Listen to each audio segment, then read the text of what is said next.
Welcome back to Game Vault, where we mine the hidden gems and dive into the big releases, breaking down the mechanics that matter. Today's review, Frostpunk 2, the long-awaited sequel to one of the most brutal city builders ever made. It's colder, harsher, and more complex. But does it live up to the legacy of the first game? Let's dig into the ice.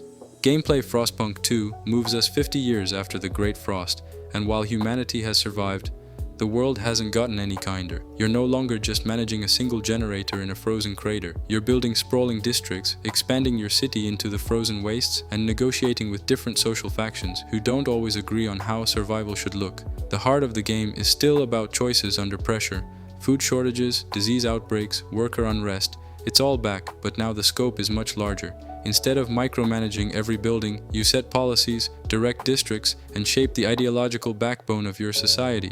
Will you embrace authoritarian control, radical progress, or careful compromise? Every decision ripples through your city, and the consequences can break you.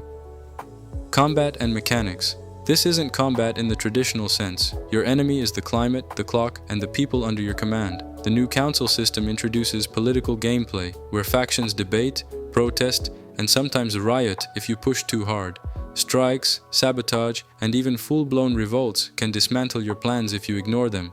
Resource management is more intricate too. You'll balance coal, oil, steel, and food across sprawling districts, each with unique demands. Expanding too fast risks collapse, expanding too slow risks starvation. And the weather, always unpredictable, can undo hours of careful planning with one brutal storm. Pros: expanded city building scale with districts that feel alive and interconnected. The council system adds political depth, making survival not just about resources, but ideology. Visually stunning, with Unreal Engine 5 snow and weather effects that make the cold feel suffocating. Every decision feels weighty, with ripple effects that last hours into a campaign. A soundtrack that perfectly blends despair and determination. Con: steep learning curve. New players may find the systems overwhelming. Pacing can feel slow in the mid-game, especially when waiting on council debates. Some AI faction behavior can feel repetitive after multiple runs. The difficulty spikes are brutal. This is not a game that forgives mistakes. Optimization issues at launch can cause stutters on mid-range rigs. Final verdict. Frostpunk 2 doesn't just retread the frozen ground of its predecessor, it expands it into something larger, more political, and even more soul-crushing. The survival is harsher, the decisions cut deeper, and the victories when they come feel monumental. It won't be for everyone. It's slow, it's punishing, and it demands patience.